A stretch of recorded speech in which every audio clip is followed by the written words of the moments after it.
Pagi, Pak.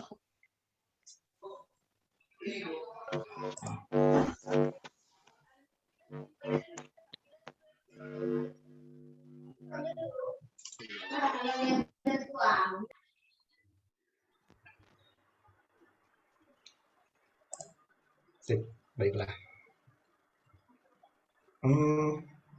Kemarin gimana? Masing-masing kelas sudah bikin ininya, ketua kelasnya? Sudah, Pak. Oh iya. Bisa dikasih tahu saya nggak? Siapa aja? SI siapa? TI siapa? Informatik siapa?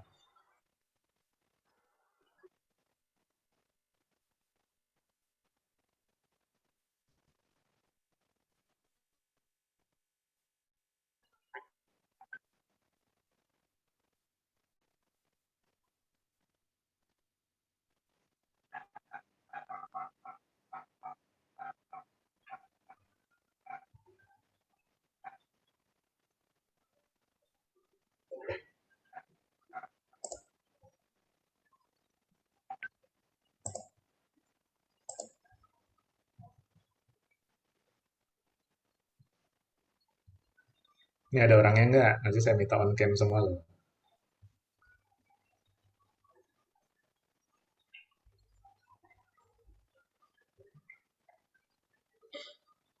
Jadi siapa ketua kelasnya? Kan sudah dibentuk.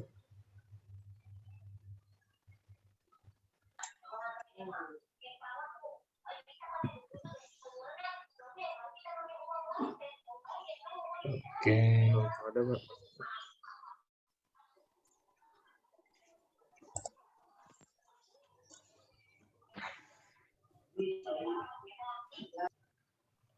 TI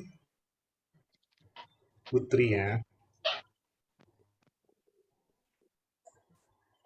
Orangnya ada nggak?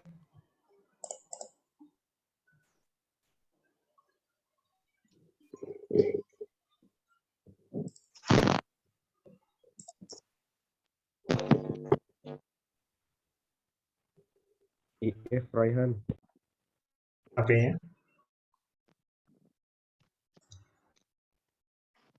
Raihan? Pak. Iya lalu Pak.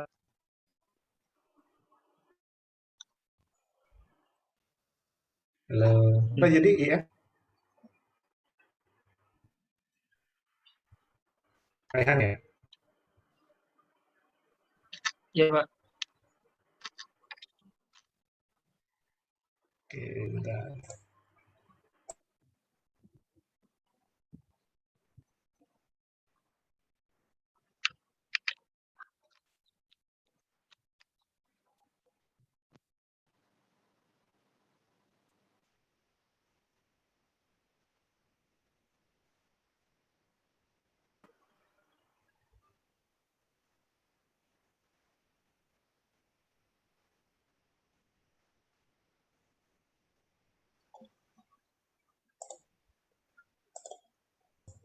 Nomornya berapa Raihan?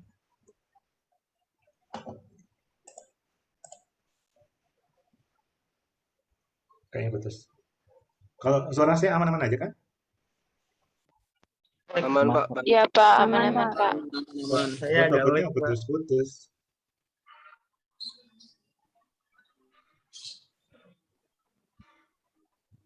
Yaudah, nanti aja deh untuk kelasnya di akhir kalian saya presentasi.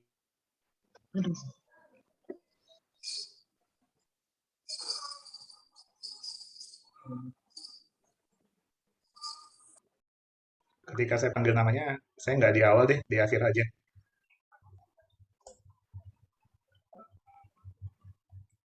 Mengenai buku, reference book yang sudah saya kirimkan kemarin, apakah sudah dapat semua? Sudah di-share sama teman-temannya yang sudah? Yang di-download ya Pak? Sudah, Pak. Udah Pak. Belum Pak. Udah pegang semua? Belum Pak, belum. Belum, Pak, belum. Oke. Saya kira sudah, makanya ini saya butuh ketua kelas untuk nge-share itu. Jadi nanti per prodi minta ke ketua kelasnya masing-masing. Yaudah nggak apa-apa, nanti di akhir aja ya, di akhir. Nanti saya minta kontak ketua kelasnya sama saya presensi satu persatu. Kalau begitu langsung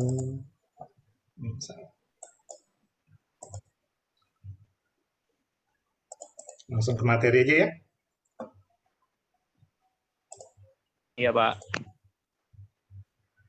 Bentar, saya buka dulu.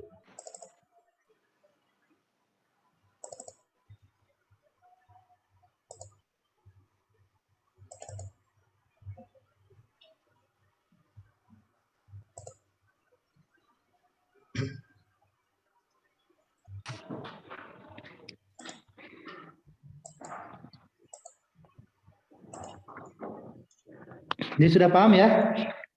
Jadi materi kita itu nanti fokusnya semester 1 itu tentang The hell.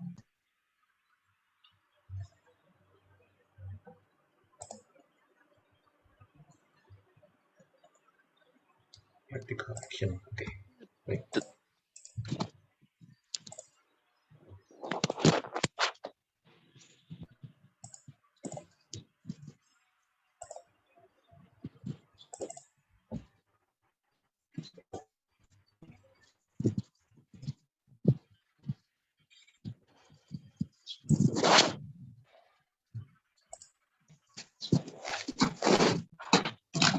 Izin, Pak, terputus. Siapa ya yang terputus? Kalau kalau saya aman nggak? Aman, Pak. Maksudnya apa sinyal di ininya terputus-putus Pak, jadinya suaranya nggak kondusif. Oke, nggak apa. Ya, maklum ya daring. Siap Pak, siap. Oke. Tapi ini sudah terlihat ya. Sudah. Udah, Pak. Oke, baik. Jadi sesuai dengan yang di reference book, saya nggak akan lari kemana-mana. Yang pertemuan kali ini kita akan langsung membahas Introduction to Information Technology ya, yang the future now. Saya bagi dua, karena itu panjang. Jadi ini yang part pertamanya. Satu part aja udah 30-an slide sih sebenarnya. Oke. Mungkin nanti yang sudah punya buku misalnya gitu, yang udah ada nih, sambil dibuka boleh. Nanti yang ada praktisnya itu mau saya jelaskan juga, biar bisa dibaca-baca sekalian.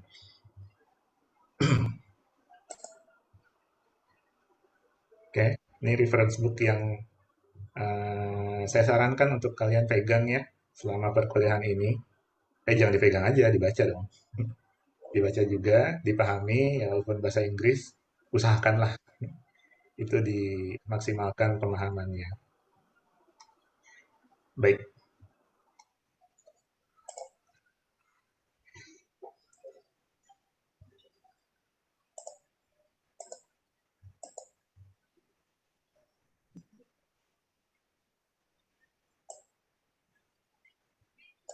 Oke, kita mulai ya. Nah,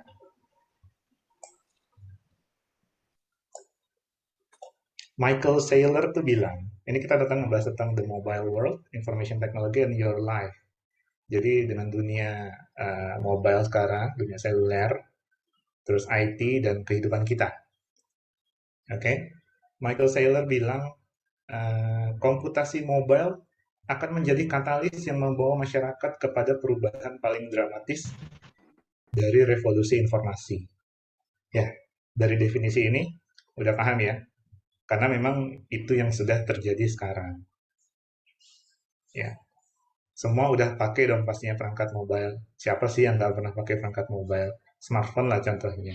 Atau laptop kan juga bisa dibilang perangkat mobile. Pasti semua pakai, dan sekarang juga sedang pakai pasti. Nah, revolusi informasi itu udah dimulai dari dulu ya, sejak kita nulis pakai lempengan tanah liat. Jadi tanah liatnya diukir-ukir. Ya, bukan gulali yang diukir-ukir ya, itu Squid Game soalnya. Ya, jadi menulis di atas lempengan tanah liat. Nah, lanjut adalah ketemu mesin cetak, ada radio, TV, TV yang belum berwarna dulu, sampai sekarang yang sudah berwarna, LCD, panel OLED segala macam. Komputer desktop juga sudah mulai muncul. Nah, revolusi informasi yang seperti itu udah di titik kritisnya. Kenapa? Soalnya sekarang kan sudah ada perangkat seluler kayak smartphone sama tablet yang benar-benar udah merubah semua. Hampir semua yang udah pernah kita lakukan sekarang ini bisa dilakukan di perangkat mobile seperti itu. Ya. Nah, tapi ada pengecualian untuk tugas-tugas produktivitas yang lebih berat. Ya sebenarnya kayak ngetik pun ya, ngetik itu juga masih lebih nyaman, ngetik yang panjang terutama ya, masih lebih nyaman digunain di laptop atau komputer desktop. Atau bahkan misalnya untuk edit foto dan video, itu kan butuh resource hardware yang besar, yang tinggi. Secepat-cepatnya smartphone kita, ya mungkin tetap aja akan kalah ketimbang pemrosesan dari komputer desktop ketika kita menjalankan aplikasi produktivitas yang berat-berat seperti itu. Ya, jadi memang belum 100% bisa pindah ke perangkat mobile, tetap ada di perangkat yang besar, ya, laptop atau desktop untuk tugas-tugas yang lebih berat. Nah, di sini ada satu cerita teknologi, ini saya ambil juga dari buku, ini ada di halaman paling depan sih dia. Di situ tolong dipahami ya. Nah, ini cerita sih. Jadi kebangkitan mobile computing ya, smartphone yang semakin pintar. Nah, di sini ada orang yang Bilton ketika dia mulai tumbuh dewasa, dia sadar kalau misalnya ayahnya pun mulai menua. Nah, ketika ayahnya pun mulai menua, dia lihat dompet ayahnya itu makin lama makin banyak isinya. Ketambahan kredit card baru lah, kartu-kartu member yang baru, foto-foto keluarga, di situ ada stamp perangko ya, tiket-tiket atau benda-benda lainnya. Nah, sampai akhirnya dompet itu akan semakin besar dan kalau misalnya mau duduk, dompet itu harus ditaruh dulu. Ditaruh di atas meja dan katanya dropping it on the table like a brick. Jadi pas ditaruh itu kayak batu bata gitu, kata Bilton. Bilton nih bukan orang dulu ya, tapi udah orang sekarang bapaknya ini. Nah, dia ini ngerasain pengalaman yang beda itu ketika masuk di zaman sekarang. Setiap tahunnya dompet dia tuh justru makin tipis. Nah, benda-benda yang sebelumnya ada di situ sudah di taken over, sudah diambil alih oleh smartphone, ya. Jadi dia sadar dia nggak perlu banyak bawa lagi, nggak perlu bawa dompet lagi sebenarnya, nggak perlu isi banyak-banyak lagi di dompetnya. My smartphone had replaced almost everything.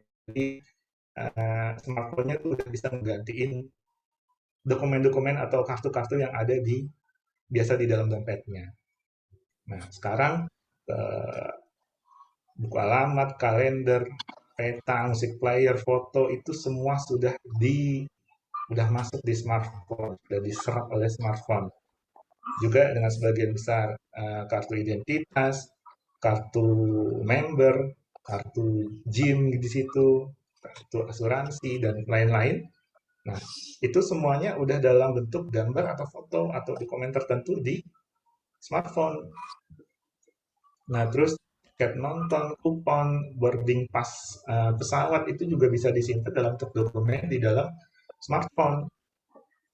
Nah, dua benda yang masih ada di dalam dompetnya adalah SIM-nya dia dan kartu debitnya di luar uang cash ya. Tapi kata dia udah merasa nyaman. Tapi dia yakin SIM dan kartu debit itu juga akan hilang sewaktu-waktu dan menjadi bagian di dalam smartphone. Nah, dan itu sudah terjadi kan sekarang. SIM aja udah elektronik kan. Ada yang SIM-nya sudah elektronik? Masih Belum. butuh kartu, Pak. Masih kartu biasa ya. Ya. Saya baru aja perpanjang SIM tuh online dan prosesnya memang mudah sekali sih. Nggak perlu datang segala macam. Dan nanti udah dalam bentuk digital juga, selain dokumen fisik yang dikirim ke rumah. Begitupun dengan itu tadi dia bilang kan, bank debit card, kartu debit juga lama-lama kan akan bisa digantiin oleh fitur-fitur yang ada di dalam smartphone. Kartu digital. Kayak kalau misalnya Samsung ya, ada Samsung Pay gitu, kita bisa nyimpan kartu debit kita. Ya intinya ini udah terjadi. Semua dokumen, semua kartu-kartu udah bisa dibuat versi digitalnya sekarang jadi bisa disimpan di smartphone, nggak perlu fisik lagi. BPJS kesehatan, BPJS ketenaga kerjaan, semua kan ada bentuk digitalnya. Jadi paham ya, dan memang cerita ini yang memang jadi sekarang. Jadi kita nggak perlu banyak bawa apa-apa lagi di dompet gitu, nggak perlu dompet yang tebel-tebel lagi. Kalau zaman dulu ya koleksi kartu, sekarang digital. Nah, mulai dari generasi milenial, nah mulai dari milenial, terus generasi Y, generasi Z, orang-orang itu mulai ngabisin 8 jam atau lebih sehari untuk melihat layar. Sekarang tuh udah kayak gitu. Kalau yang dilihat nggak smartphone, ya komputer, ya TV. Pasti itu yang dilihat dalam sehari-harinya kita.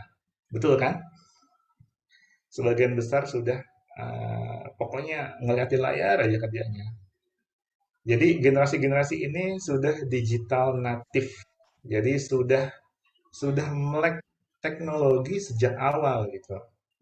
Malah mungkin anak-anak sekarang sudah terpapar teknologi sejak dini gitu ya, mulai dari udah masih anak kecil gitu, belum TK pun udah mungkin sebagian yang kurang bijak orang tuanya sudah megang HP anaknya gitu. Dan mereka-mereka ini yang generasi udah digital native ini selalu sibuk sama pesan teks, email, internet. Udah, pokoknya itu aja yang dipakai sehari-hari. Dan nggak perlu penyesuaian lagi, emang itu makanan sehari-hari. Nah, ketika orang tua generasi-generasi ini berbelanja langsung di toko retail, belanja langsunglah manual gitu. Nah, para milenial ini ya dia cuma lihat-lihat dulu, cari informasi, terus transaksi secara online. Iya kan? Sekarang apa sih yang nggak online? Apalagi pandemi gini memaksa e-commerce kita berkembang pesat. Betul kan? Nah, apa-apa kita beli online. Saya pun beli beras online. Di apalagi ya, sabun-sabun online. Pokoknya udah online sekarang. Nah, si generasi milenial ini kemungkinannya 2,5 kali lebih besar dibanding generasi yang lebih tua, mungkin yang baby boomer atau boomer. Nah, untuk menjadi early adopter teknologi. Jadi mereka-mereka ini adalah generasi-generasi yang akan cepat sekali terpapar teknologi baru. Ya, ada teknologi apa, mereka akan langsung pakai. Jadi early adopter. Nah, otomatis komputer sama software ini akan diadopsi tidak hanya pada industri teknologi. Itu dulu, tapi sekarang setiap industri juga akan mengadopsi komputer dan software secara sistematis. Ya, mungkin di sini kalau misalnya ada yang bekerja gitu. Nah, apakah ada yang bekerjanya masih manual? Atau misalnya di rumah deh, di rumah. Bisa jadi kan ada yang pakai CCTV lah, ada yang pakai wireless router lah,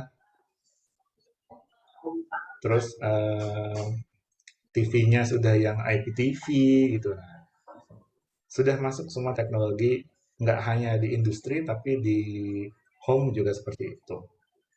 Ya. Nah, lalu perkembangan apa yang membuat masa-masa penuh gejolak ini? Jawabannya sudah tentu teknologi informasi. Nah, apa tuh teknologi informasi? Nah, umumnya adalah teknologi apapun ya yang membantu menghasilkan, memanipulasi, menyimpan, mengkomunikasikan dan menyebarkan informasi. Itulah teknologi informasi. Ya, dia bukan prodi ya. Oke, paham ya. Ini gampang lah. Pengertian TI mah semua juga udah tahu. Walaupun beda-beda mungkin pemahamannya, penjelasannya, tapi yang namanya TI ya secara garis besar, secara umum adalah ini ya. Membantu menghasilkan, memanipulasi, menyimpan, mengkomunikasikan, dan menyebarkan informasi. Itulah TI. Ya, sampai sekarang pun orang mengadopsi beberapa perangkat teknologi, perangkat IT, nggak cuma satu kan, laptop iya, smartphone iya, segala macam iya. Nah, jadi beberapa perangkat elektronik membuat kita tuh bisa melakukan banyak tugas secara bersamaan. Kita bisa multitasking. Tapi kadang-kadang saking banyaknya perangkat yang kita pegang, jadi terlalu banyak juga tugas kita. Ngerasa kan kadang-kadang? Nah, misalnya udah terlalu sibuk gitu sama pekerjaannya, semua perangkat dipakai lah, smartphone mungkin nggak cukup satu, terus eh, itu pun juga WA-nya lah, telenya lah, terus email jalan terus, sambil nonton juga misalnya YouTube. Nah, pasti udah ngerasain semua kayak gitu sekarang. Nah, teknologi informasi udah mempengaruhi hampir di semua aspek kehidupan kita ya, di pendidikan, kesehatan, keuangan, rekreasi, hiburan, pemerintahan, pekerjaan, karir, dan kehidupan pribadi. Ini sebenarnya jadi subtopik kita nanti sih sampai di pertemuan ini. Nah ya, nanti akan kita bahas satu persatu. Di pendidikan tuh apa sih pengaruh atau pengaruh IT apa aja? Di kesehatan tuh pengaruh IT apa aja? Sampai ke kehidupan pribadi kita pun akan terpengaruh oleh TI. Nah, ketika teknologi komputer dan komunikasi digabungkan, ya hasilnya adalah teknologi informasi. Karena terdiri dari dua itu, teknologi informasi. Si komputernya itu sendiri dan komunikasi. Ya, jadi antar komputer itu bisa saling berkomunikasi, saling terkoneksi gitu. Komputer kalau stand alone juga kan nggak bisa ngapa-ngapain kan kalau nggak ada internetnya. Gitu. Ya. Jadi teknologi informasi itu menggabungkan kemampuan komputasi dengan jalur komunikasi berkecepatan tinggi, internet ya, yang membawa data, suara, dan video. Inilah yang kita pakai sehari-hari. Kalau bisa dibilang lah, udah jadi kebutuhan primer ya. Coba misalnya listrik mati aja sebentar, terus nggak ada sinyal segala macam. Gimana rasanya? Kayaknya masih mending nggak minum daripada nggak buka sosmed gitu kan. Nggak tahu ya, tapi ya pemahaman orang kan beda-beda.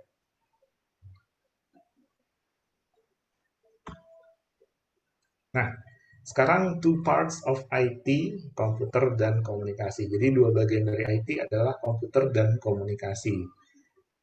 Apa tuh teknologi komputer? Ya udah jelas, komputer itu mesin multiguna ya, multi-use, multi-purpose yang bisa diprogram ya. Ingat, komputer itu adalah mesin yang bisa diprogram untuk menerima data mentah, lalu memproses dan atau manipulasinya menjadi informasi yang dapat kita gunakan. Ada tiga kata kunci di sini. Menerima data, itu input. Lalu ada memproses, proses, dan menjadi informasi yang dapat kita gunakan. Itu output. Jadi memang prinsip dari sistem adalah begitu. Ada input, proses, output. Ada data yang diolah menjadi informasi. Ya. Jadi informasi itu adalah data yang sudah diolah. Apakah data bisa kita pakai gitu sebelum menjadi informasi? Bisa saja. Cuma masalahnya kan sekarang data itu sudah besar sekali dan bentuknya macam-macam. Jadi perlu sebuah pemrosesan sampai akhirnya kita bisa menghasilkan informasi yang kita butuhkan. Ya, itu definisi dari sistemnya. Ada input, proses, output. Kayak kita makan aja lah. Kita input, makan kan, diproses oleh tubuh kita. Diambil nutrisinya, segala macam, lalu output, dibuang jadi kotoran. Sama.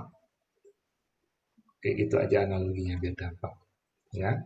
Nah, tujuan utama komputer udah jelas untuk mempercepat pemecahan masalah, problem solving. Jadi meningkatkan produktivitas juga. Karena kalau nggak pakai komputer kan semua kerjaannya jadinya manual kan.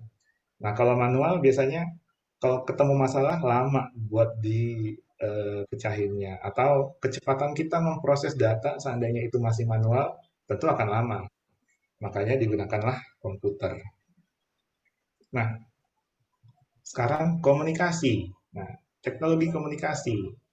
Dia itu terdiri dari sistem dan perangkat elektromagnetik untuk berkomunikasi melalui jarak berapapun. Ya, intinya untuk berkomunikasi. Bisa contohnya telepon, radio, satelit, siaran televisi, TV kabel. Nah, ini sudah umum sekali lah ya. Pasti sudah mencoba semuanya.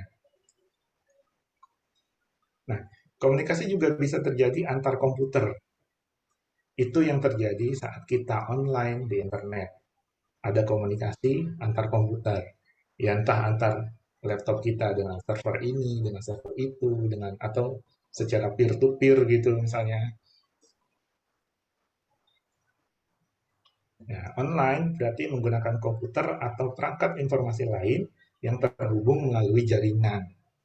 Oke, kalau nggak terhubung ke jaringan ya offline dong. Kita nggak bisa ngapa-ngapain, lokal aja. Nah, untuk mengakses informasi dan layanan dari komputer lain atau perangkat informasi lainnya. Seperti kita mengakses server misalnya, akses server di mana untuk membuka situs tertentu, servernya ada di negara mana lah, mungkin di Amerika atau di Eropa. Nah, intinya begitu. Kita terhubung melalui jaringan, ya, untuk mengakses informasi yang kita butuhkan dari perangkat lain. Nah, sekarang kita masuk ke education. The promise of more interactive in individualized learning. Jadi, pembelajaran yang lebih interaktif dan bisa lebih individu gitu. Bisa lebih merasain secara personal gitu. Ya. Ya, di setiap tingkat, mau dari tingkat rendah pendidikan atau tingkat tertinggi pendidikan, sistem pendidikan itu bisa dapat manfaat dari teknologi informasi. Misalnya di SD nih, ada sistem online yang memungkinkan keluarga untuk melacak nilai siswa pada sekolah dasar tuh di SD. Mungkin ada kali ya yang seperti itu. Ada yang udah punya anak? Nah, bagaimana misalnya anaknya SD gitu? Ada sistem tertentukah dari sekolahnya? Akan bisa jadi seperti itu. Nah, penggunaan smartphone bagi siswa untuk membantu dalam mengerjakan tugas pada sekolah menengah. Nah, di SMP mungkin contohnya ada seperti ini. Ya, beda-beda ya, ini cuma contoh doang. Jadi, smartphone itu untuk digunakan untuk ngerjain tugas, browsing sana-sini, itu selain laptop misalnya. Itu kan cuma contoh. Terus pendidikan online gratis yang diselenggarakan oleh perguruan tinggi, ya itu juga sudah marak ya. Banyak yang ngadain istilahnya apa ya, kuliah-kuliah gratis lah gitu untuk umum gitu, nggak dipungut biaya. Banyak contohnya. Nah itu semua memanfaatkan teknologi.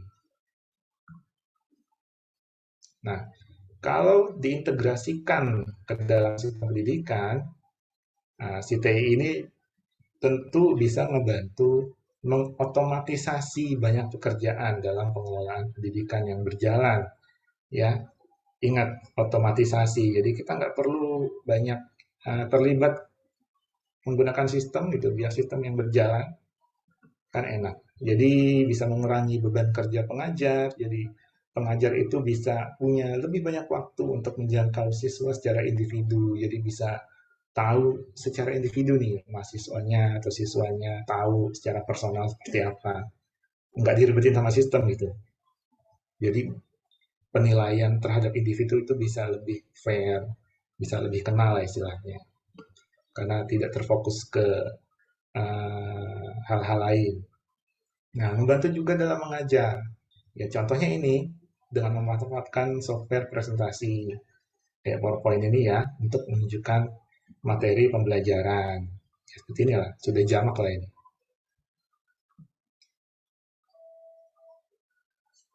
Terus menerapkan kalau mau lebih advance lagi, menerapkan sistem manajemen pembelajaran. Itu sistemnya akan besar sih sebenarnya. Untuk mengelola tugas online, rencana pembelajaran untuk individu, untuk siswa atau mahasiswanya, pengelolaan jadwal, pengelolaan ujian, dan untuk pengelolaan nilai dari masing-masing individu tersebut. Ya.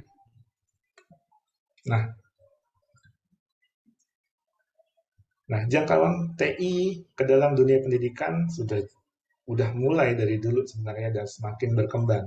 Dari zaman Pak Harto pun sebenarnya udah sih. Ya, cuma memang mahal sekali katanya waktu itu.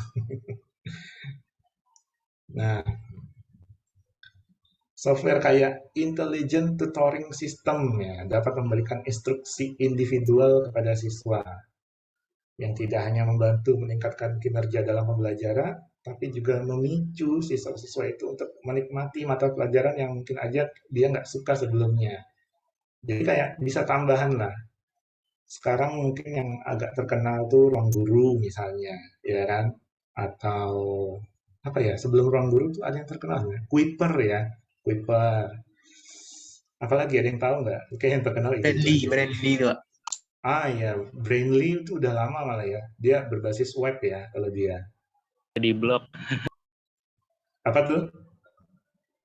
Brandly bukannya ada di blog, Pak. Iya sih. Dia tapi untuk tanya jawab kan. Belum Pak, Brainly. masih bisa Brandly. Iya, masih kok. Oke. Jadi gitulah. Sekarang udah berkembangnya ke arah sana. Ya, untuk pelatihan-pelatihan juga misalnya.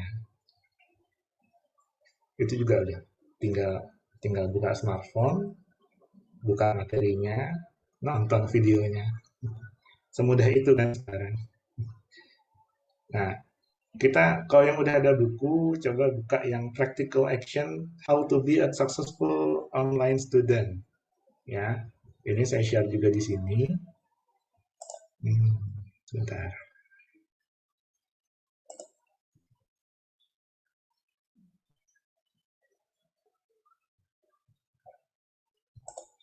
Ini dia.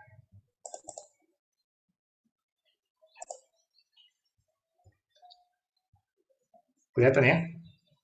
Ini dari buku kok. Enggak. Nah, bagaimana Semua menjadi... ya? Hah? Inggris semua nggak ada Sundanya. Waduh, Sunda ya. Ya, ini ada di halaman 7 ya buat yang punya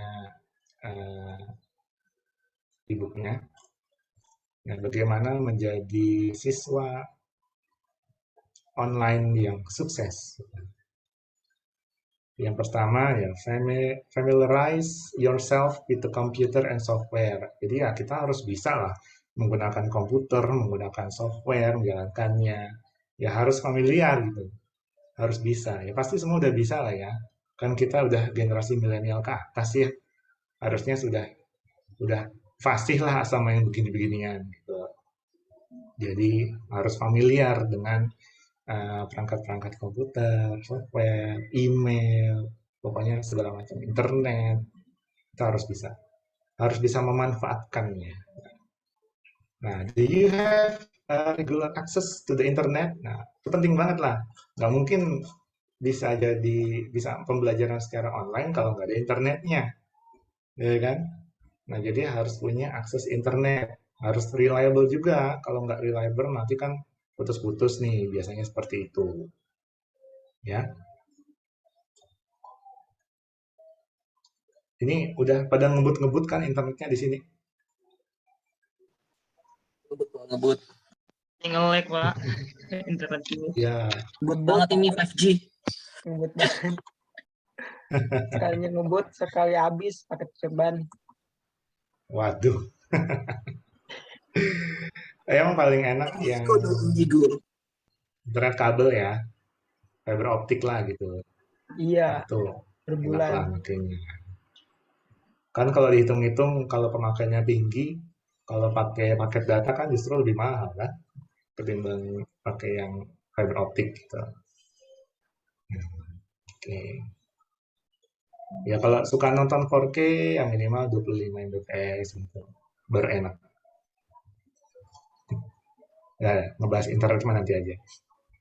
Nah, read every document within your syllabus within the first 5 days of your online course. Jadi ya baca dulu silabus atau bahan-bahan ajar lainnya sebelum perkuliahan dimulai. Ya kan saya sudah share bukunya ya. Nah, itu buat yang udah punya gitu. Nanti kan di-share belakangan. Itu dibaca dulu kalau bisa. Jadi seenggaknya punya gambaran lah membahas apa, nanti bisa interaktif juga kitanya kalau sudah punya bahan kan seperti itu. Terus lagi, are you comfortable working on your own? Are you self-motivated? Nah, nyaman nggak menjalankannya sendiri itu? Kita, masalahnya kan online nih, waktunya fleksibel itu, tempatnya juga bisa di mana aja. Atau kalau misalnya tuh apa, eh, itu kan ada deadline-nya biasanya. Jadi kita sanggup nggak untuk menjalankan itu? Kita punya tanggung jawab nggak untuk mengikuti perkuliahan itu sebaik mungkin sampai sukses gitu dapat nilai yang tinggi. Nah, itu harus terjadwal, manajemen waktunya harus bagus. Biasanya kalau online tuh kadang males ya, deadline masih lama gitu. Nanti aja deh ngerjainnya. Nggak cuma tugas sih ya, mungkin kerjaan kantor juga ada aja mungkin yang seperti itu. Deadline masih lama, nanti aja deh. Nah, giliran udah mau deadline, gerabak-gerubuk. Ini juga, can you make deadline? Nah, harus punya deadline secara pribadi ya. Jadi jangan sampai kita dikejar-kejar sama deadline itu. Kita harus bisa selesai sebelum deadline yang ditentukan. Gitu. Jadi deadline pribadi kita itu harus lebih cepat. Gitu. Misalnya seperti itu. Ketimbang deadline yang sudah ditentukan. Sorry. Nah, is this the right time for you to take an online class? Nah, sudah yakin banget belum untuk mengikuti kelas online? Gimana tugas-tugasnya sudah dikerjakan atau belum? Karena kan ini bisa dikerjain di mana aja gitu. Jadi diharapkan jangan malas-malasan. You will need good written communication skill ya. Kalau yang biasanya bisa ngomong, mungkin kalau misalnya secara online gini tugasnya ya otomatis diketik pokoknya dijelaskan secara detail sebaik-baiknya secara tertulis. Nah, itu penting. Pay attention to detail, particularly when following written direction. Jadi harus benar-benar teliti ya. Ikuti aturan-aturan ketika menulis seperti itu. Create a private study area. Ya, jadi kita punya area tertentu untuk belajar gitu. Misalnya di kamar. Kamarnya dikunci lah atau gimana. Atau tidak ada orang lalu lalang. Jadi kita nggak terdistract gitu. Jadi nggak ada yang ganggu. Misalnya, ini kan rata-rata di kamar ya. Nah, itu kayak Raihan barusan ke distract kan. Tuh. Jadi studi areanya kurang private mungkin. Nah, interact with your peers ya. Jadi harus berinteraksi nih dengan sesama mahasiswa gitu. Jadi berkontribusi terhadap ide-ide apa dilontarkan seperti itu. Gak usah malu. Gitu. Interact with your faculty. Nah, bisa berkomunikasi yang baik terhadap dosen yang mengampu atau dosen yang lain atau struktur yang ada di kampus, pokoknya jaga komunikasi itu dengan baik. Interaksinya juga harus bagus. Evaluate and test yourself, ya. Kita harus bisa mengevaluasi dan menguji diri sendiri. Ya, jadi ketika ujiannya ada, ketika tugas-tugasnya sudah ada, kita udah siap, kita nggak gegabah lagi, pokoknya gampang aja ngerjainnya. Netiquette, ya, remember the do's and don'ts. Jadi ada etiketnya juga ya. Dimanapun itu pasti ada etiketnya. Nah, yang ini secara online ya seperti itu. Jadi gunakan kata-kata yang baik kita atau jangan kasar terhadap orang lain. Mentang-mentang nggak bisa ngelihat nih, nggak bisa ngeliat langsung atau nggak bisa ketemu langsung gitu ya. Tetap dijaga omongannya. Ada rules-nya lah istilahnya ya. Dalam berinternet itu. Ya. Jangan jadi netizen yang banyak bacot lah istilahnya, tapi kosong. Ya seperti itulah ya. Itu how to be a successful online student. Oke, kita lanjut ke materinya lagi.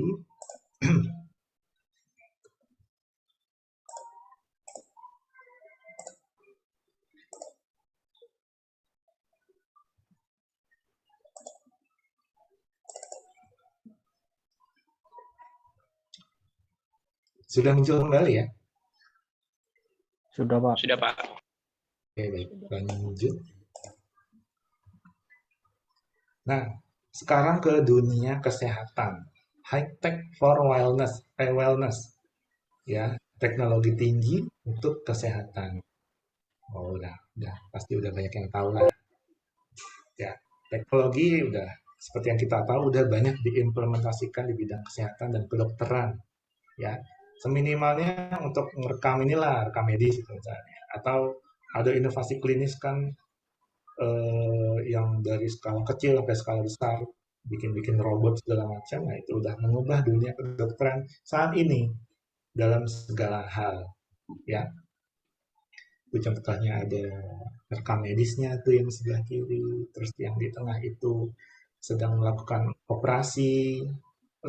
Sorry kalau misalnya gambarnya nggak nyaman ya. Sebenarnya itu ada di buku sih. Saya cuma ngambil apa yang di buku aja. Terus ada tangan robot gitu. Nah, tangan robot yang dibikin mirip seperti manusia gitu. Pokoknya sekarang udah canggih ya. Nah, yang lagi hits nih, bukan mumpung ya, gara-gara pandemi juga sih. Sebenarnya telemedicine ini udah ada dari dulu. Udah bertahun-tahun yang lalu sebelum pandemi. Cuma karena pandemi ini bangkit. Sama ke e-commerce lah, mungkin dulu penetrasinya nggak secepat ketika pandemi kan. Masih ada yang beli secara langsung gitu. Tapi kalau pandemi ya mau nggak mau secara online mau beli-beli barang. Begitupun dengan konsul ke dokter. Kadang dokternya juga takut kan ya kalau mau konsul-konsul. Rumah sakit mungkin waktu lagi tinggi-tingginya ada yang nggak mau ada pasien lah gitu yang kontrol ke dia. Semuanya via online, daring. Nah, begitupun dengan yang kena COVID kan memang disarankan telemedicine kan untuk dipantau terus sampai dia sembuh gitu. Terutama untuk yang tidak dirawat gitu, yang di rumah. Nah, jadi sekarang sudah semakin banyak digunakan. Saya pun sudah mencoba beberapa itu aplikasinya dan ya memang nyaman sih sebenarnya. Jadi bisa dilakukan di waktu yang fleksibel gitu, kapan aja kita bisa. Terus nggak perlu terkendala jarak dan lokasi, kita nggak perlu datang ke sana, tinggal buka HP, kita tinggal konsul sama dokternya pun kita bisa milih kan, ya gitu. Nah, pencatatan medis secara elektronik juga memudahkan ya, jelas dong, dalam penyimpanan riwayat diagnosis pasien untuk bisa digunakan secara medis tentunya ya, di kemudian hari, bukan untuk disalahgunakan. Ya, kayak udah mantap. Udah pernah nyoba telemedicine? Belum, Pak. Udah, Pak. Udah. Pakai apa aplikasinya? Halo, Dok. Halo dok Pak, semalam Halo dok. dianterin sama Semalam. Bang Gret. Ya, Oh ya, mantap. Emang gitu ya? Emang enak banget sekarang. jam 11 malam Pak. Buset dah. Itu dokternya ada yang on ya? Iya, mana tahu sendiri daerah saya angker banget, begal. Makan guys. Buset, siapa itu?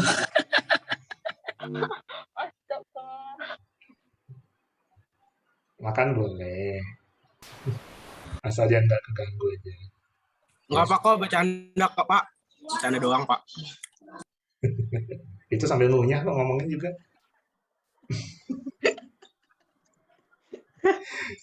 Oke. Nah, itu telemedicine ya, yang gampang kita jangkau. Ada juga robot medicine. Wah, saya belum pernah lihat secara langsung ya, mungkin di ruang-ruang operasi gitu kan, atau di luar negeri pasti banyak yang ginian sih. Kalau di Indo mungkin belum banyak rumah sakit yang bisa yang menyediakan perawatan pakai robot seperti ini untuk operasi lah khususnya ya. Jadi robot medicine ya perangkat yang otomatis menjalankan fungsi yang biasanya dilakukan oleh manusia, dokter ya dalam hal ini. Jadi dia akan membantu pekerja medis untuk melakukan tugas-tugas yang lebih kritis gitu. Contohnya robot bedah. Jadi bisa menyayat dan menjahit di ukuran yang paling kecil. Mungkin kalau dokter tangannya nggak bisa ya, tapi dengan bantuan robot bedah itu bisa lebih detail lagi menyayat dan menjahitnya. Jadi untuk pembedahan yang kompleks, yang misalnya udah di dalam banget nih, aman gitu kalau pakai robot. Jadi pembenahan tidak terlalu traumatis. Mungkin kan kalau pakai tenaga manusia itu dokternya nekannya terlalu kencang pas lagi nyayat pendarahan gitu kan. Ngeri amat ya. Nah, jadi tidak terlalu traumatis lagi lah dengan menggunakan robot. Jadi merasa lebih nyaman juga pasiennya. Jadi pemulihannya juga bisa lebih cepat karena tidak ada pendarahan, terus lebih kecil juga kesayatannya segala macam. Nah, gitu. Kira-kira seperti itulah. Tuh. Tapi nggak bisa Jadi pakai BPJS, Pak. Ya kalau dirawat inap bisa. bisa. Cuma akan berapa lama ini ya? Rujukannya berkali-kali kali ini. Iya, bolak-balik puskesmas. Udah keburu nggak ada orangnya. Kalau apalagi kalau kasus-kasus urgent gitu. Sedangkan kan kalau yang model-model seperti ini teknik pembedahannya tentunya biaya akan tinggi sekali kan. Belum untuk semua orang sih, karena memang membuat alat ini juga sulit sekali dan mahal sekali. Jadi makanya mau nggak mau untuk mengoperasikannya juga kan butuh biaya yang besar. Dan dokternya juga harus dilatih. Jadi ya. Nah, jadi di situ ada banyak lengan-lengan hidroliknya. Ya, pakai komputer juga. Jadi semua lengan-lengannya itu udah smart gitu, udah makin pinter. Kadang ada juga kulit buatan gitu ditaruh di situ. Jadi bisa ada sensor-sensornya, bisa setelah tekanan. Jadi nggak tiba-tiba robotnya, kebanyakan gitu kan, malah kena organ yang lain gitu. Nggak, ada sensor-sensornya. Jadi semua itu akan ditingkatkan terus dan diharapkan semakin efektif lah robot-robot itu dalam melakukan tindakan medis. Ya. Itu pakai machine learning ya, Pak ya? Bilang machine learning harusnya iya ya. Terus manfaatkan AI juga sih harusnya. Berdasarkan tindakan-tindakan sebelumnya dia kan akan merekam itu. Ya kan? Oh, Ya meskipun lokasi untuk organ di tubuh berbeda-beda ya. Tapi ya jangan sampai lah ya kita mengalami di bedah-bedah seperti ini ya.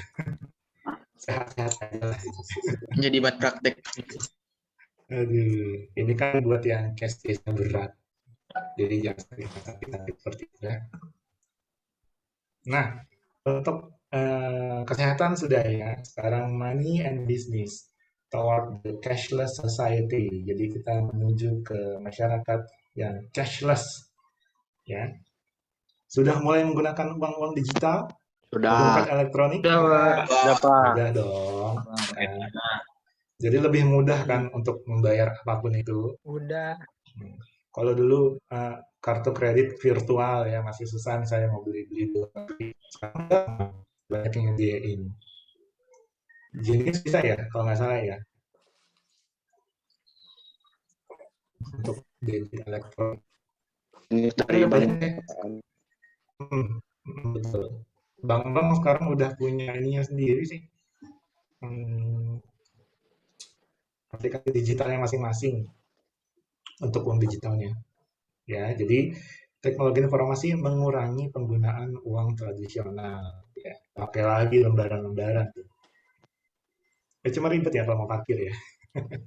Intinya lembaran perlu juga lah, cuma nggak terlalu banyak seperti dulu. Kita nggak perlu nyimpan banyak lagi di dompet. Gitu. Kata tinggal tap-tap udah bayar, ngetap bayar, ngetap bayar. Saldo habis. Gitu. Ya, masa depan uang akan semakin digital, virtual, dan bisa universal. Ya, mungkin pembayaran luar negeri pakai QRIS kan sekarang, QRIS, jadi lebih mudah kenapa-ngapain ya sekarang. Nah, selain mata uang, cek kertas, kartu kredit, kartu debit, yang berfungsi juga sebagai uang adalah kartu bernilai tunai, kayak e-money ya, atau apa ya, Indomaret Card kan itu berbasisnya e-money juga. Pokoknya yang seperti itulah.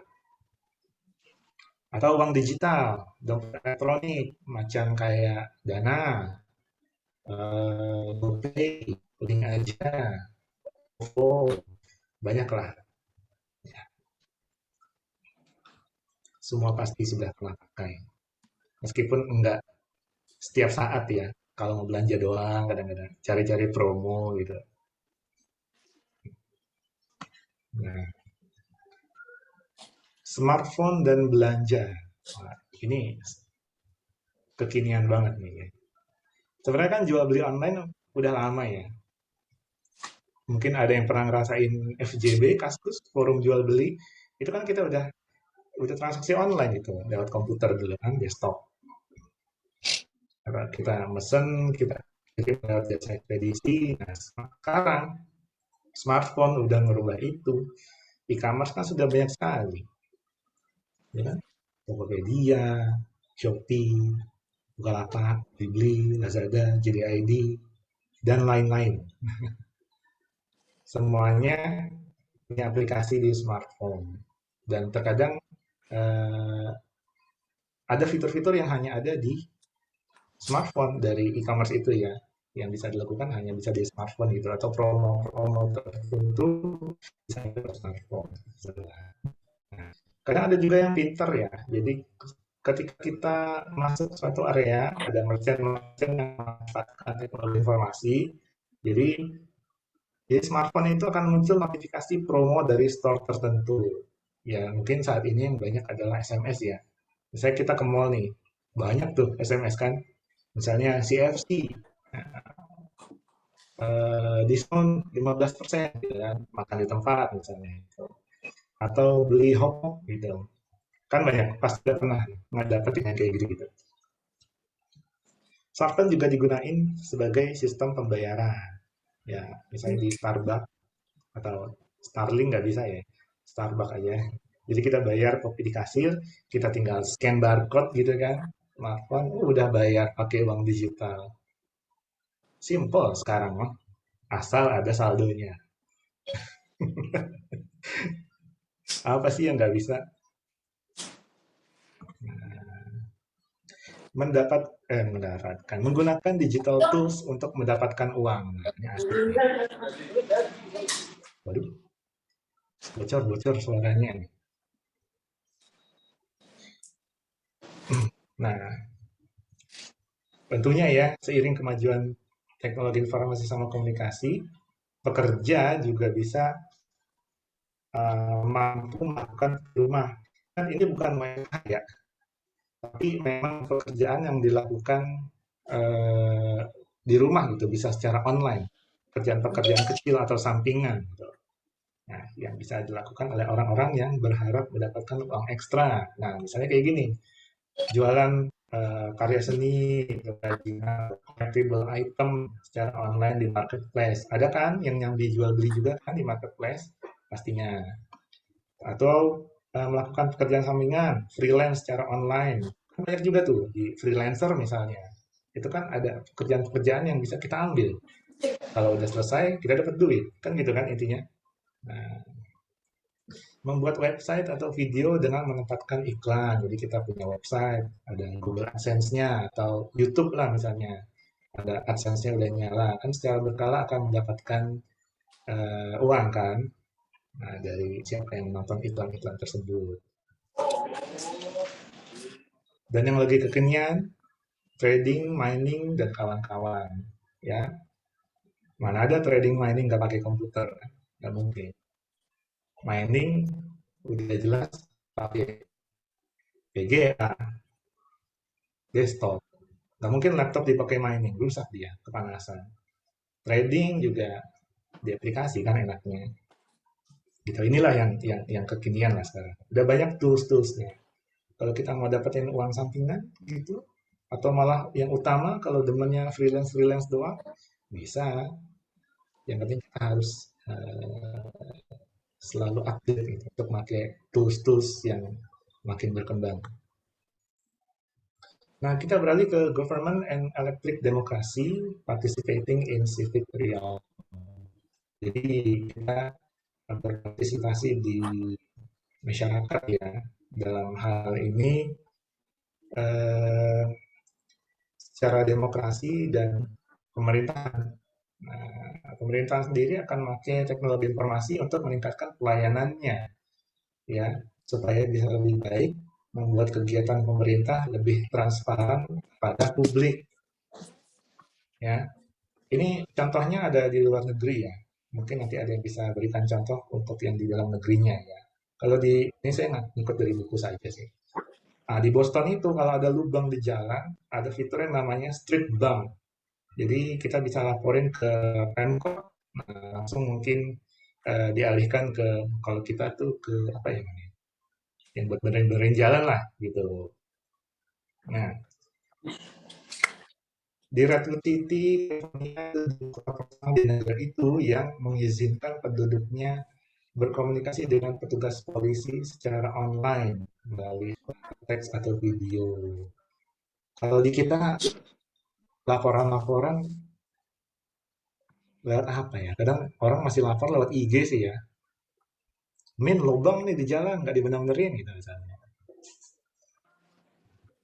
Atau kalau di website pemerintahan kan ada whistleblowing system. Nah, misalnya kita mau melaporkan ada curiga nih ada tindakan korupsi atau gimana, itu kan bisa kita laporin lewat sistem itu. Nah, beberapa pejabat kota nih, dulu ada mantan wali kota New Jersey, Cory Booker, dia menggunakan media sosial, dia pakai Twitter waktu itu untuk membuat pengumuman besar dan berkomunikasi lebih cepat dibanding lewat saluran yang tradisional ya kayak radio atau TV. Karena lebih cepat itu sih biasanya dibanding TV. TV kan kalau mau buat berita juga harus diolah dulu kan segala macam. Lebih cepat lewat sosmed biasanya kalau sekarang tuh. Nah, sistem-sistem milik pemerintah lainnya yang memudahkan warga melakukan berbagai kepengurusan dokumen, perizinan tertentu, pelaporan pajak, dan lain-lain. Ya kayak contohnya kemarin saya perpanjang SIM tuh, itu sudah pakai aplikasi digital Korlantas gitu. Enak tuh, gampang. Terus laporan pajak kan kita tinggal login ke DJP kan, DJP online, kita langsung laporan pajak gitu. ISPT. Terus kepengurusan dokumen lainnya, nah, banyak lah, banyak. Itu banyak. Buka aja situs Jakarta misalnya gitu. Nah itu ada banyak ada. Misalnya depannya itu, procurement lah, apalah, ITLE kan sekarang tilang elektronik, procurement itu untuk pengadaan, jadi biar transparan ke publik dan lain-lain. Udah banyak sih. Cuma kadang kalau aplikasi pemerintahan itu entah kenapa kurang optimal. Enggak, kadang UI-nya lah yang jelek, kadang menarik datanya lah yang susah gitu. Sinkronisasi ada yang mungkin lama, gitu, segala macam. Memang sudah mengarah ke situ sih ya Indonesia tuh. Cuma memang implementasinya belum cepat dan belum dalam. Sudah akan diintegrasikan satu sama lain. Nah, terus mengubah politik juga. Ada di luar negeri ya, ada pemungutan suara online ya. Jadi dia cenderung meningkat di sana pemungutan suara online-nya. Kayak di Estonia itu di Eropa, pemilih dapat memilih dengan nyaman di rumah melalui internet. Dan electronic voting juga nih, juga menggunakan komputer dan layar. Oh, saya tipe, sorry, menggunakan layar sentuh. Jadi kalau kita kan masih pakai kertas ya, meskipun sama-sama ada bilik suaranya, tapi kan masih pakai kertas. Kan selain cashless gitu kalau soal duit, nah kalau untuk lingkungan kita harus paperless dong ya harusnya. biar pohon-pohon aman tuh, nggak banyak ditebang. Nah, salah satunya pakai inilah, pakai layar sentuh.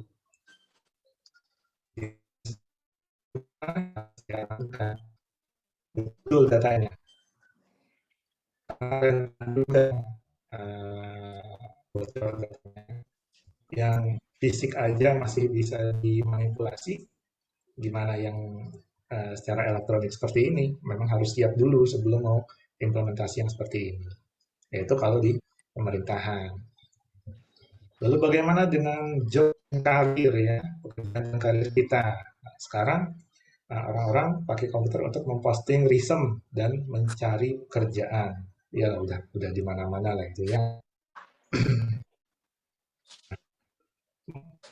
Ya itu sebagai pekerjaan biasa di mana komputer itu cuma dipakai atau pekerjaan khusus gitu yang berat, yang melibatkan komputer yang besar, yang tinggi spesifikasinya, perlu pelatihan profesional ya.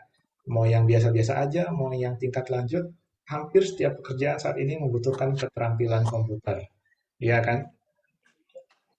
Hmm. Di lowongan pekerjaan sekarang ya paling enggak pasti ada kalimat menguasai MS Word atau MS Office, itu minimal banget, itu pasti ada, ya kan? Nah, kalau yang advance lagi bisa bisa menguasai Java, PHP, C++, C++, Python segala macam. Berat.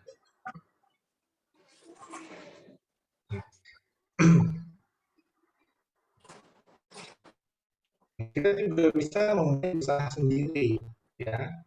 Kita bisa dong manfaatin komputer sama internet sekarang kan udah berkembang banget, jadi bisa lah untuk memulai usaha sendiri ya, menemukan karir baru gitu. Biaya awal untuk usaha baru itu sekarang udah murah, nggak perlu banyak uang lagi untuk memulai bisnis kayak zaman dulu. Perizinan juga udah semakin kayak apa lagi ya, untuk hak cipta, terus dan lain-lain itu saya pernah tahu tuh, itu udah murah sekarang dan gampang gitu ngurusnya. Nah terus banyak juga bisnis yang udah bisa diluncurin sama yang baru-baru lulus nih dari kampus gitu, baru jadi sarjana atau mungkin yang masih jadi mahasiswa pun udah jadi bisnis. Ini kan kita bisa komputer dan internet seperti itu. Ya, peluangnya banyak kok. Ya, tersebar di mana-mana. Banyak loh. Desain-desain bangunan rumah, travel, persiapan dan pengiriman makanan, saya punya usaha makanan dan tempat lain kan gitu. Perencanaan keuangan, konsultan ceritanya, atau bimbingan belajar, banyak. Jadi tutor kan itu.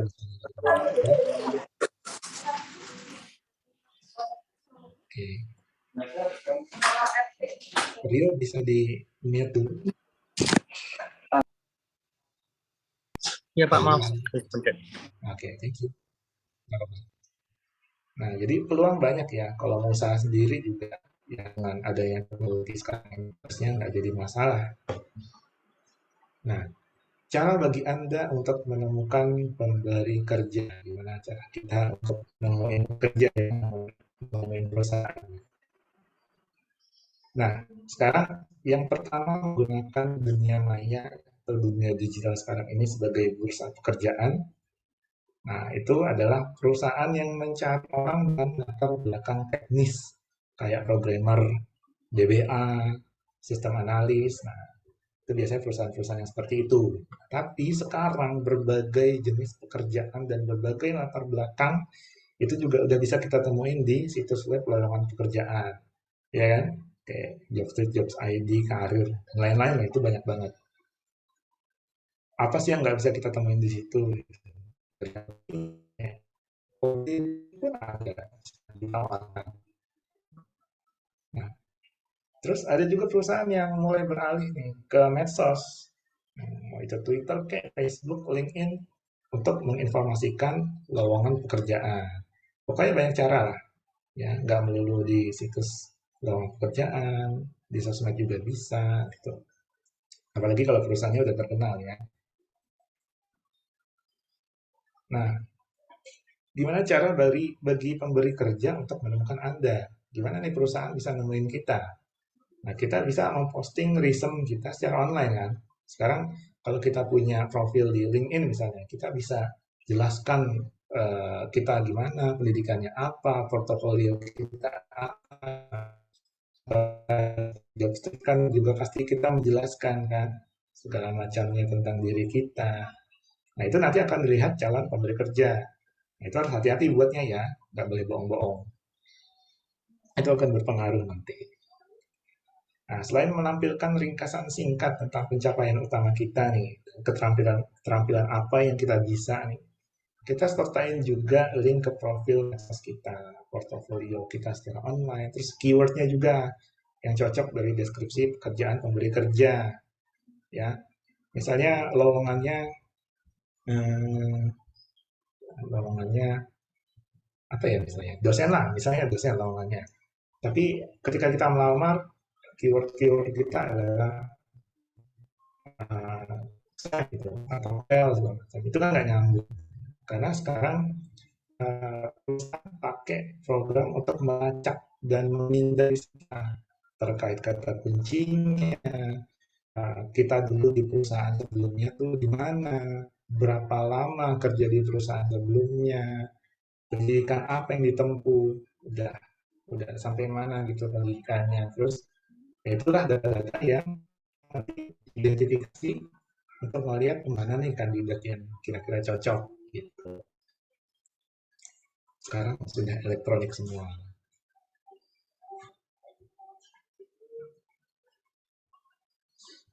Ya, itu untuk job and career ya. Nah, sekarang your personal life, untuk kehidupan pribadi kita ya. Komputer memainkan peran penting dalam kehidupan pribadi kita. Ya, udah merangsek kemana-mana ya. Nah, kita ngelayain tapi nggak masalah dong sekarang. Apalagi pandemi gini ya. Waktu kemarin-kemarin tuh lagi naik-naiknya.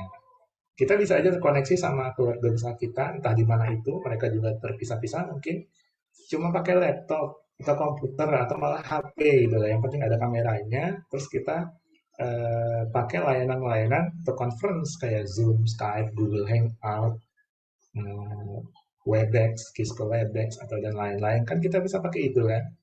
Udah, kita bisa ketemu secara virtual. Mengingat kondisi sekarang ya harusnya nggak masalah ya, yang penting bisa bertatap muka walaupun secara virtual. Dari situ aja sudah membantu kehidupan pribadi kita kan. Nah, terus kita bisa memposting foto untuk diperlihatkan kepada keluarga dan teman di Facebook, di Instagram. Nah, pasti semua begini sekarang. Ya, sebentar-sebentar buat update status di WA gitu kan. Update status WA-nya banyak banget sampai lingkarannya itu titik-titik semua isinya. Macam lah. Ya. Intinya teknologi sudah mempengaruhi kehidupan pribadi kita dengan cara yang tidak terbayangkan di tahun yang lalu. Dulu masih zaman Friendster misalnya, mana ada, Facebook belum ada. Nah, paling untuk chatting Yahoo Messenger dulu. Kalau yang umurnya, kalau yang udah lahir tahun 80-90 ya. Kalau yang lahirnya udah tahun 2000 kayaknya nggak ngerasain itu deh. Ya. Dulu ada pet juga. Chatting kan banyak dulu, ada WeChat, ada Line, ada BBM dulu kan. Tapi sekarang udah berubah sejak negara api menyerang. Nah, situs hubungan online, ya, relationship, ya, kencan online. Jadi menyediakan, ini kan ramai kan sekarang juga, menyediakan forum yang dapat diikuti oleh orang-orang dengan harapan dapat bertemu teman atau yang cocok. Match.com, eHarmony, Badoo, Tinder, Tantan, banyak. Ngaku deh, pasti ada yang pakai kan? Pakainya jangan aneh-aneh ya, yang bener gitu lah. Kadang ini disalahgunakan juga sih sama orang-orang ini. Nah, ada juga situs web yang ngumpulin orang-orang dari etnis yang sama lah gitu. Untuk agama yang sama, kerjaan yang sama, hobi yang sama. Intinya komunitas-komunitas tertentu yang memiliki kesamaan. Ya, nah memang kalau situs di jaring sosial kan nggak dirancang secara khusus untuk nemuin pasangan. Nah, tapi kalau mereka itu fokusnya untuk supaya pengguna bisa membangun sebuah situs yang pribadi itu untuk mengekspresikan minat dan menampilkan kepribadian mereka. Ya. Ada ya yang sering pakai ya, Tantan, Tinder, mau yang bener kayak, mau yang aneh-aneh kayak, mau ngaku aja. Oke. Nah, information technology is pervasive. Ya, menyebar. IT itu menyebar. Cellphone, email, internet, dan e-world. Jadi istilah-istilah ini udah umum banget lah. Email, jaringan, internet, web, smartphone, teks, tweet, dan Twitter, dunia maya, cyberspace, cybercrime. Udah umum banget zaman sekarang. Nah, IT zaman dulu, khususnya komputer ya, itu kan ukurannya sebesar ruangan. Butuh ruangan yang sangat besar untuk seperangkat komputer yang sebenarnya kemampuan komputasinya kecil kalau dibandingin sekarang. Nah, itu udah butuh ruangan besar, berat banget, pengoperasinya butuh daya yang tinggi. Nah, sekarang sudah berubah jadi smartphone, udah ringan, ya, udah bisa dibawa kemana-mana, fungsinya banyak, bisa dibawa kemanapun. Ya. Ya kalau loncat ke sana ya, mungkin kan kita pernah ngalamin HP biasa ya, yang tanpa internet mungkin. Tapi tergantung umur ya, kalian kayaknya masih muda-muda ini. Pasti langsung smartphone ini, kalau kalian ini mah. Oke. Nah, the phone grows up, ya sudah tumbuh. Ya, nggak kayak dulu lagi, ponsel udah mendunia, ada di mana-mana, siapapun pakai, kadang pun makainya lebih dari satu gitu kan. Ya, satu buat pekerjaan, satu buat kuliah, satu buat trading, satu buat nipu gitu misalnya. Nah, jadi tingkat penetrasi seluler dunia mobile ini sudah sangat tinggi. Berbanding lurus dengan jumlah pelanggannya juga sudah sangat tinggi sekarang ini. Ya. Nah, dulu bentuknya yang paling dasar banget kayak gitulah. Cuma sekedar tombol, itu pun berkabel, secara analog pula kan jaringannya. Pokoknya masih sederhana sekali. Nah, sekarang udah jadi smartphone, sudah pintar. Ya, lebih fleksibel secara penggunaannya, dan tapi sangat kompleks isinya.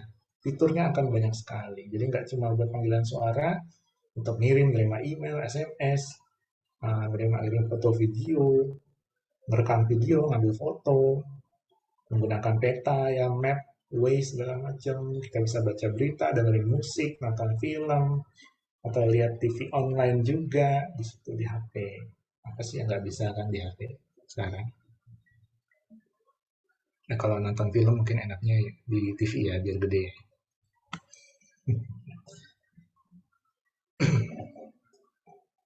Terus ada You've Got Mail ya, ada impact massal dari email dulu. Telepon itu butuh 40 tahun untuk bisa capai 10 juta pelanggan. Maksimal itu butuh 20 tahun. Nah, email ya waktu muncul tahun 81, cepat populernya dia. Dia udah bisa nyampe 10 juta pelanggan dalam waktu kurang dari setahun. Ya. Mantap nggak tuh? Nggak ada teknologi yang pernah begitu universal, secepat itu dulu ya. Email memang sudah merevolusi komunikasi kita. Jadi dimanapun itu kita bisa berkirim-kirim surat ya, tanpa terkendala jarak, waktu, kecepatannya. Orang baru diklik aja udah nyampe kan di sana dan memiliki banyak manfaat. Tapi di banyak bidang udah tergantikan oleh SMS. Tapi masih perlu lah ya untuk kayak layanan pelanggan atau sesuatu yang bersifat formal, eh, atau untuk verifikasi data dokumen, itu email masih jadi yang pertama lah selain nomor HP ya. Sekarang kan HP kebanyakan buat promo-promo yang nggak jelas itu lah, yang nipu-nipu pinjaman lah. The internet, the world wide web, and the plumbing of cyberspace, ya, pipa dunia maya. Istilah cyberspace ini yang ciptain adalah William Gibson di novelnya yang namanya Neuromancer tahun 84. Itu menggambarkan jaringan komputer futuristik, ya, di mana pengguna mencolokkan otak mereka. Novel ya, jangan dianggap yang aneh-aneh. Nah, cyber sendiri itu dari kata cybernetic. Itu istilah di tahun 48, udah lama banget waktu itu. Ini nggak terbalik, nggak tipe ya, memang begitu tahunnya. Diterapkan di studi perbandingan sistem kontrol otomatis. Jadi kayak otak dan sistem saraf, serta sistem komunikasi mekanik elektrik.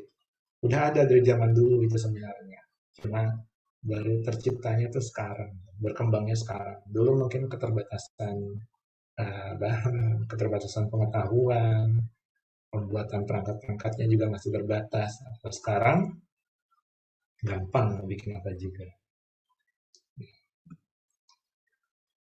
Nah, kalau sehari-hari sih biasanya artinya agak berbeda ya. Banyak yang nyamain dunia maya sama internet. Sebenarnya nggak gitu sih. Dunia maya itu kan nggak cuma mencakup web, chatroom, blog-blog gitu, blog, video, jejaring sosial, tapi conference call itu juga dunia maya. ATM untuk komunikasinya karena melewati jaringan, ya itu juga dunia maya, sama.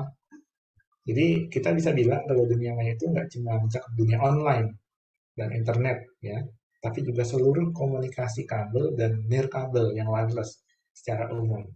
Nah itulah dunia maya, cyberspace. Oke.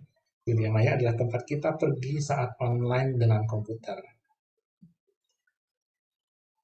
Oke, paham ya? Itu cyberspace. Nah, dua aspek terpenting di dunia maya itu adalah internet dan WWW, World Wide Web. Ya, ada dua ya. Nah, internet tuh jantungnya era informasi, dia mother of all network, ibu dari semua jaringan. Bisa kadang disingkat net juga. Jadi internet adalah jaringan komputer di seluruh dunia. Bukan ratusan ribu jaringan yang lebih kecil. Bisa lihat kayak gini lah, kira-kira seperti itu. Ya, seluruh dunia terkoneksi. Mungkin kalian kalau misalnya ngelihat jalur fiber optik gitu di dalam laut di dunia, itu kompleks sekali. Yang kemarin ya, kasusnya fiber optik digigit kan? Nggak digigit ya, rusak lah pokoknya. Punya Telkom, nggak tahu udah benar apa belum tuh sekarang. Nah, jaringan-jaringan ini yang menghubungkan entitas pendidikan, komersial, nirlaba, militer, atau bahkan individu, itu semuanya bisa terkoneksi, bisa terhubung. Karena dalam satu jaringan, nah, inilah internet. Lihat gambarnya ya. Semua terkoneksi, seluruh dunia. Lalu ada World Wide Web, itu bagian multimedia dari internet ya. Kalau WWW itu, internet itu udah ada dari lebih dari 40 tahun.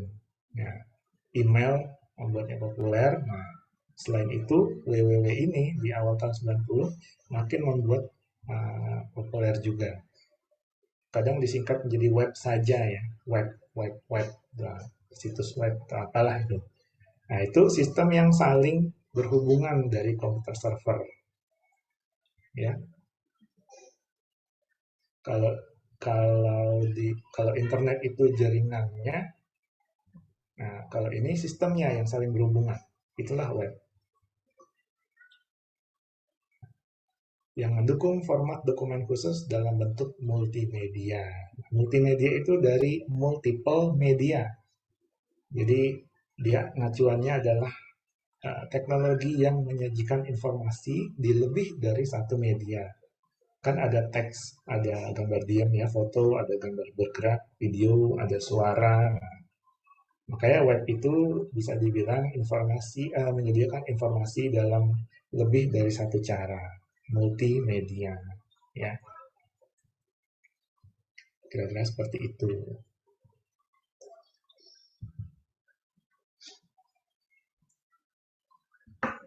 Nah, internet itu juga seperti kulit kedua kalau buat kita ya sebagai penggunanya. Kalau yang edik banget, nggak ragu lagi, nggak ada keraguan lagi kalau internet dan web itu benar-benar besar pengaruhnya buat kehidupan kita, ya kan? Dari tadi tuh sistem pendidikan lah, kesehatan lah, terus pemerintahan lah, sampai kehidupan pribadi kita sendiri itu sudah terpengaruh oleh internet.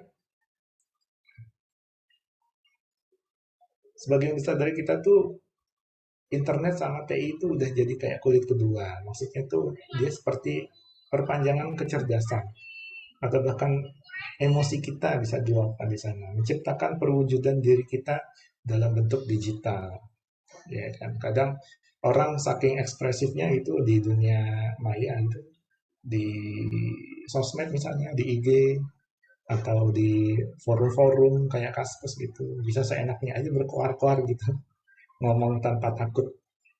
Ya karena dianggap itu kulit kedua dia gitu, dia nggak ketahuan, dia anonim mungkin walaupun bisa di tracking, tapi dia bisa mengekspresikan lewat sana. Ya meskipun nggak baik ya kalau ya bijaklah menggunakan internet. Jangan jadi netizen yang sudahlah, udah paham lah ya, netizen yang ngomongnya nggak pakai dasar lah atau apa gitu. Jangan jadi kacang lepas sama kulitnya. Kulit dua nanti muka dua. Kalau pribadinya aslinya begini, tapi ketika berinternet tiba-tiba jadi beda. Gitu. Kalau terpengaruh sekali sama internet, ya, nah, sudah.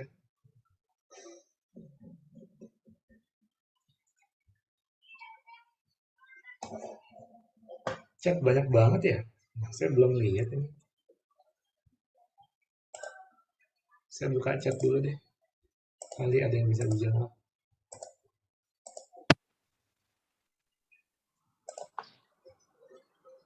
Kayak teman saya Pak, mukanya ada 3, ya kurangin lah mukanya itu.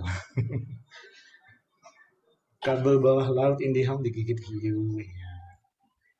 Ya itu katanya hoax, tapi hiunya apa enggak nyetrum, enggak lah. Kan kabelnya, dia kan pasif itu. Dia kan pakai cahaya, jadi nggak ada listriknya. Itu dia splicing core-nya gimana Pak? Ya itu orang-orang yang bisa welding di dalam air lah itu yang bisa. Ya, Papa masuk RS, pinjol. Oh, kamu terjerat pinjol ya? Dikejar-kejar ya? Enggak, Pak. Cuman banyak SMS masuk. Iya, Banyak banget Papa SMS. minta. Papa minta pulsa. Kadang kata-kata pinjaman itu diganti jadi angka lah gitu. Jadi biar keywordnya tuh nggak ketahuan sama sistem yang udah dijalanin sama operator gitu. Telepon biasa aja sekarang buat nipu ya. Ya kadang ada SMS ditawarin pesugihan. Ya Allah. Aduh ya. Asia Hidayahnya ada ya. Asia Hidayahnya ada. Udah lama lah Asia Hidayah mah. Coba lihat ya. Micet. Waduh. Oh iya tuh Micet tuh. Ada yang pakai ya? Hah? Rehan. Bigo, ya ampun. Yep. Lambe. laporan berdasarkan keresahan netizen lewat DM Mimin, Lambetura. Ya gini kan yang terjadi di dunia internet kita, terutama di sosmed kan, banyak yang nggak bijak dalam memakai itu semua. Ya mungkin efek dari terpaparnya terlalu dini ya, anak-anak sekarang itu udah kecil, udah main sosmed, di tracking taunya masih bocah, misalnya. Tapi berkoar-koar. Itulah fenomena-fenomena sekarang.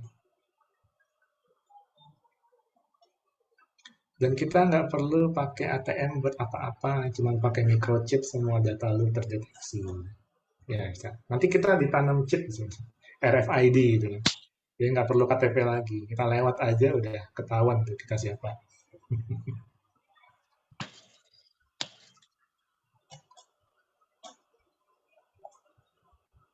Ya, udah. Chatnya banyak yang ini nih, aneh-aneh nih. Ya, 41 ya. Waduh, kita presensi aja lama nih. Ada yang mau bertanya dulu sebelum saya presensi? Ntar dulu ya, presensi dulu aja ya. Saya takutnya makan waktu lama. Tolong. Nah, jadi presensi ini sampai akhir nanti itu di akhir. Ya, kemarin kan saya di awal. Tapi saya tetapkan di akhir materi. Jadi semuanya tolong standby. Kalau di awal takutnya ada yang baru bangun lah, apalah gitu. Nah, jadi saya di akhir tolong standby kamera. Mungkin saya akan panggilnya sekali aja ya, nggak berkali-kali kayak dulu. Jadi tolong langsung on cam, langsung saya presensi. Kemarin dari SI ya, sekarang dari TI gantian. TI dulu, oke.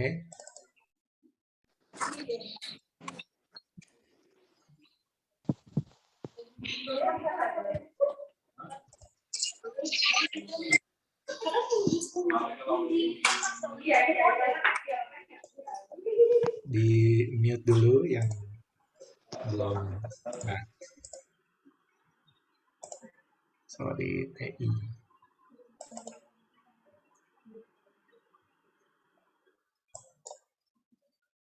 Standby ya. Saya panggilnya cuma sekali dan tolong nyahut dan on cam. Wajib. Ahmad Hidayat. Oh, saya Pak, saya hadir Pak. Hadir ya. Oh ya, sip. Iya ya, sudah kelihatan. Aisyah Naya.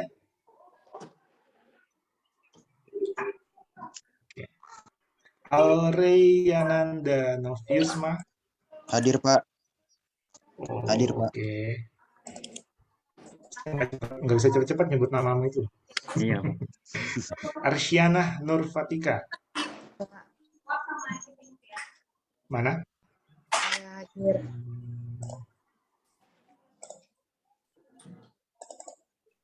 Oh, oke, itu dia. Sip. Thank you. Badrudin. Hadir Pak. Oke, ya. Bintang Fajar. Bintang Fajar. Nggak ada. Dimas Cesar. Hadir Pak. Oke. Pelan-pelan saya hafal kayaknya. Dion Augea.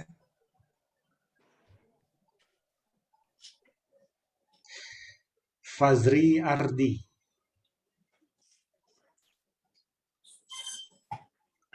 Habakista. Hadir Pak. Oke. Mukanya mana? Oh, sorry. Oke, sip. Thank you. Yosafat Pascal. Yosafat. Hadir Pak. Oke, sip. Merlin Salda.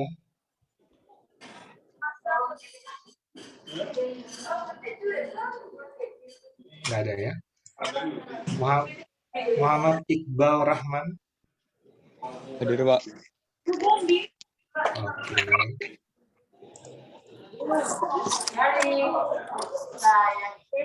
Di-mute dulu toh. Monica Carla. Hadir, Pak. Oke, thank you. Fazri ada mana?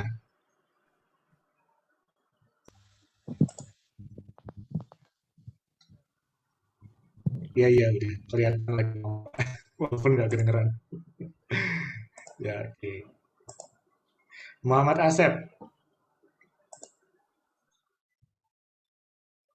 Muhammad Rofiq.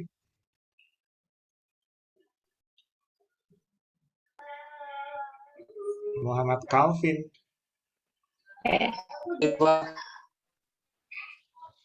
Oke, sip. Thank you. Muhammad Rabbani.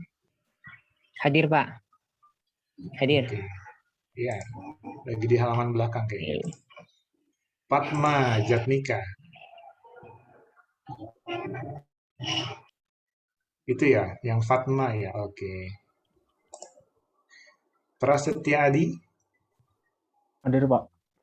Oh, ya, sip. Putiana Loi.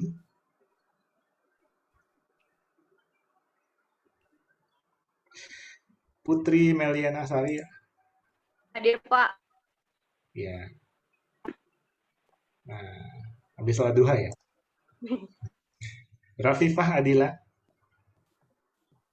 Hadir, Pak. Oke. Rio Firsan. Hadir, Pak. Oke. Romi Leo.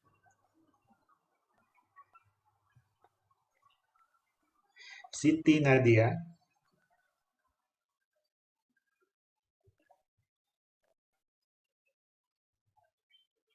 Tadi chat bukan? Siti dong. Ada Siti Nadia? Wirpan Atmaja Putra. Pak, Hmm. yang Siti Nadia tuh yang pemancar yang nggak ada sinyal tadi, Pak. Oh, yang minggu kemarin berantem ya sama operator. Iya, iya, iya. Iya. Oke, oke. Di chat ada sih tadi. Wirpan ada Wirpan. Oke, thank you Teguh. Wirpan nggak ada ya. TI selesai ya. TI ada yang belum dipanggil? Saya konfirmasi. Teknologi informasi, Pak. prodinya ada yang belum dipanggil? Doni, Pak. Hadir. Oh, Doni. Ya. Itu informatika kan? Oh iya, maaf, maaf. Ya. Oke, teknologi informasi aman ya. Oke, beralih ke informatika. Kita gantian ya, nanti SI yang belakangan. Nanti minggu depan informatika yang duluan gitu. Informatika. Kita mulai ya. Abdul Hanif Fahri.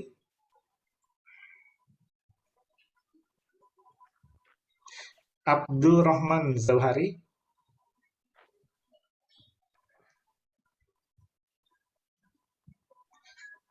Ahmad Rai, ada itu mas. Hadir, Nggak Pak. usah ditanya deh. Iya, iya, iya. Agus Saputra.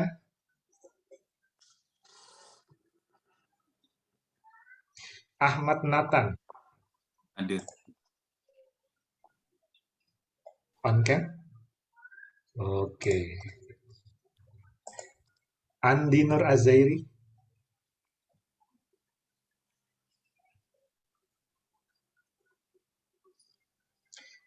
Delima Juliani.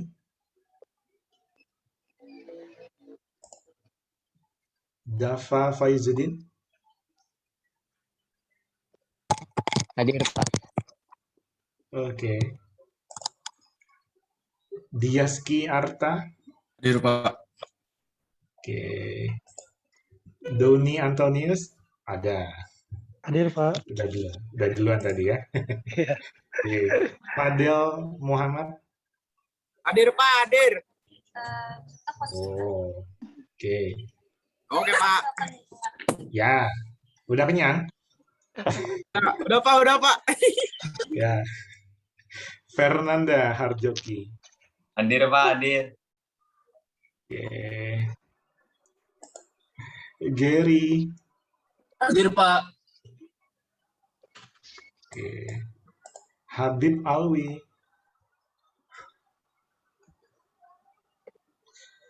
Heidi Angkaliana. Hadir Pak. Oke. Ibrahim. Hadir Pak, hadir. Oh iya, ya ya. Ilham Hadiansyah. Ya Pak, hadir Pak. Ya, oke. Saya nungguin muka nih. Khairi Syahria. Hadir Pak. Oke, dan oke. Lia Octavia.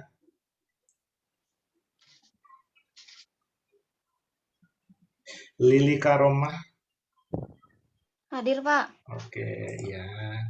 Muhammad Ramadan Fauzi. Muhammad Farhan. Muhammad Alfian. Muhammad Fajar Nugroho. Muhammad Farid. Hadir Pak. Oke. Rahmat Putra.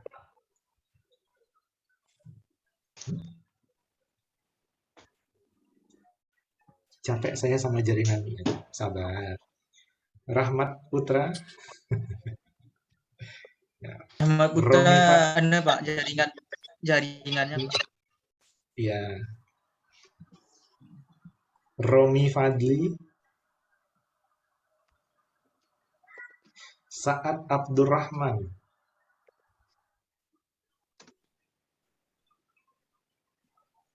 Sandy Aditya.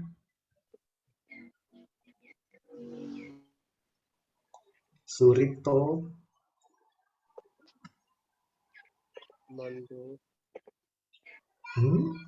Ada? Suripto? Oh, bukan ya. Syahrul Faiz. Mic-nya Hadir Pak. Pak. Oke. Teguh Hendro ada.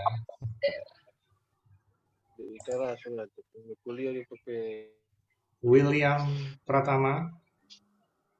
Hadir Pak. Oke. Yasid Syafiq.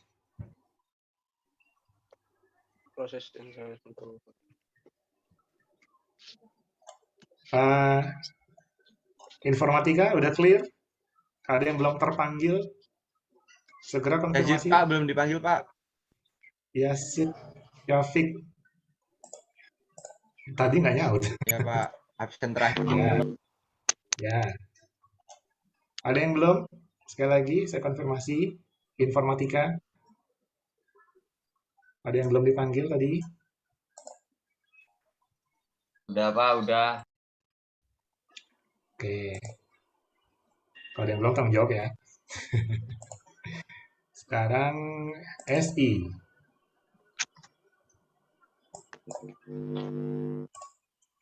Siap-siap.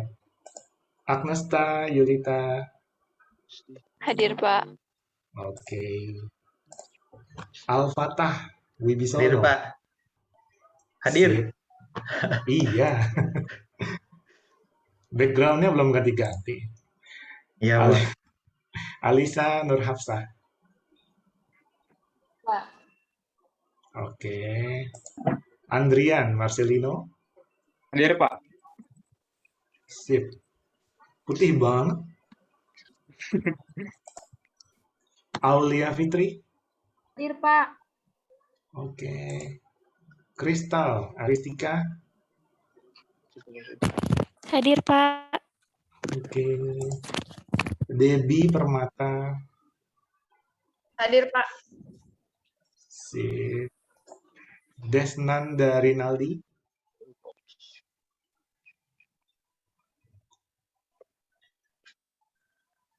Desnanda Rinaldi. Dito Aditya.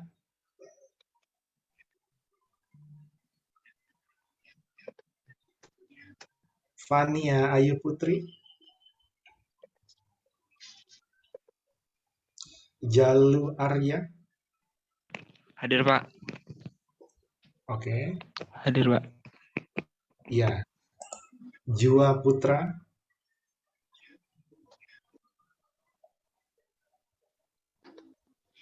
Lukman Nur Lazwardi.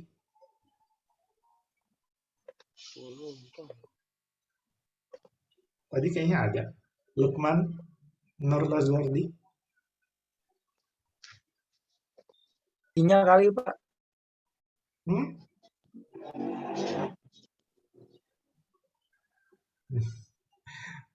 Lus Mareto Rusmadian.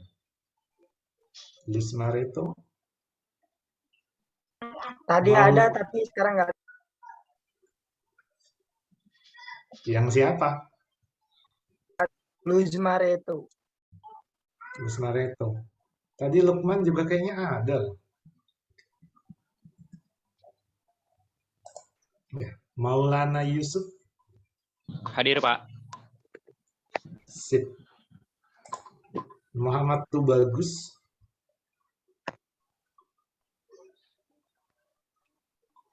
Muhammad Hikmal ada itu. Hadir Pak. Iya. Nova Andriana.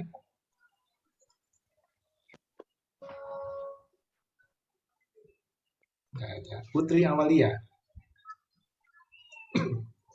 Hadir Pak. Oke. Syahla Fatihah. Hadir Pak. Oke. Itu pakai lampu yang itu ya. Iya. Wahyudi Hafid. Saya pengen lagi gitu. Wahyudi Hafid. Hadir Pak. Oke. Widel Nahampun.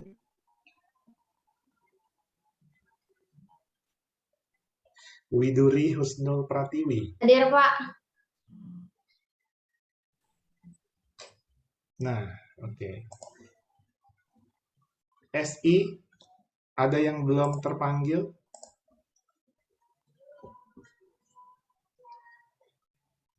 Sekali lagi saya konfirmasi. Sistem informasi, ada yang belum terpanggil?